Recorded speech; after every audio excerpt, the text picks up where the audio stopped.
I will argue that learning history is enjoyable when visiting monuments for their passion, instruction, and the ability to connect to the land you were born. Washington would have liked it. Article by Larston D. Farrar, Saturday Evening Post, 1947. The original Washington Monument is not the familiar 550-foot shaft that adds a marble exclamation point to the Washington, D.C. skyline. A much earlier one is far more modest. 30-foot tower of native stone, shaped much like a fat fruit jar and set atop South Mountain, near Boonesboro, Maryland.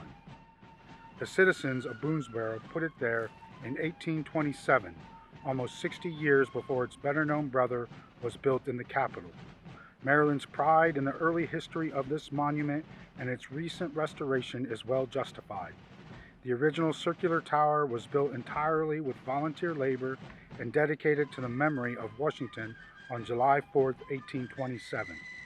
Boonesboro did a thorough job of dedicating it with a parade, speeches, flags flying, drums rolling, and fires spiraling over South Mountain. There were even a few veterans of the Revolutionary War on hand to climb the spiral stairway inside the monument and fire 3 volleys from its top. In the years that followed, the monument received much less attention. Its upper stones tumbled back to the earth in a disorderly pile.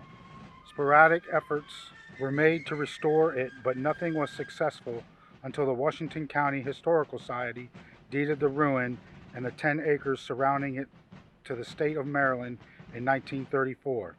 The new monument was restored to its original modest specifications by the Civilian Conservation Corps. An access road was constructed out to Highway 40 and the park was expanded to 100 acres. On July 4, 1946, the restored monument and park surrounding it were rededicated to Washington's memory, and in the same year, more than 48,000 people visited the site. To reach it from Washington, D.C., travelers take 240 to Frederick, Maryland, and the Highway 40 for 12 miles to a marked turnoff.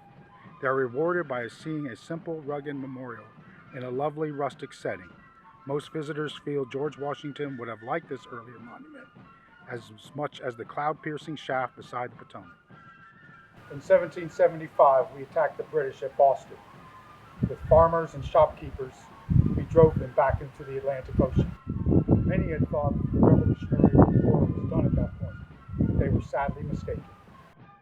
Our victory in Boston, on the following year, we wrote the Declaration of Independence on July 4, 1776.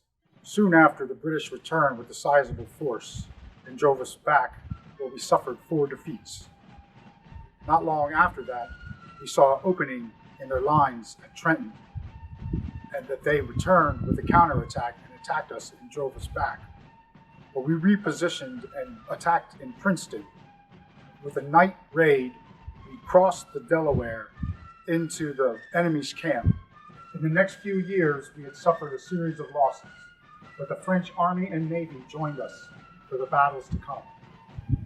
It was at Valley Forge that we suffered quite a bit of morale loss. It was then that I wrote back to Martha, "It is now or never, our time must come." The decisive battle to end the Revolutionary War was soon after. We attacked Cornwallis at Yorktown. With the French Navy attacking from the ocean, we surrounded him by land. Cornwallis was surrounded. He suffered heavy casualties and eventually surrendered. The Revolutionary War was ended. It was nothing short of a miracle.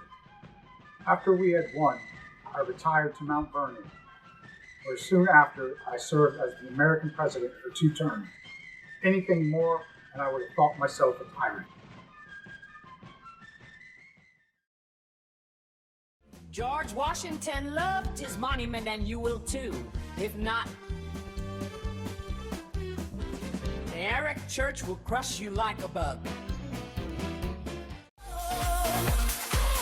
George Washington loved his monument, and you will too.